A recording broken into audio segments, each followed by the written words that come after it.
O'zbekistonlik bokschi ayollar yana bir tarixiy natija qayd etishdi.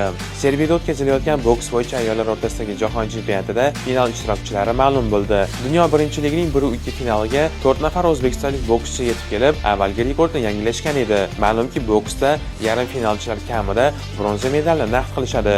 Shu kungacha o'zbekistonlik bokschi qizlar jahon chempionatida 4 ta medalni qo'lga kiritishmagan edi. Yarim finalda ringga ko'tarilgan o'zbekistonlik bokschilardan Navbahor Hamidova g'alabaga erishib, finalga yo'l oldi. 66 kg vazn toifasida O'zbekiston sharafini himoya qilayotgan Navbahor Hamidova 1-2 finalda rossiyalik Albina Maldajanovadan ustun keldi. 48 kg vazn toifasida O'zbekiston sharafini himoya qilgan Farzona Fozilova rossiyalik Yuliya Chungalakovaga, Sabina Boboqulova xitoylik Xumeiga, Feruza Kazakova esa Shimoliy Koreya vakilasi Pang Chonminga imkoniyatni boy berib, bronza medal bilan kifoyalandi.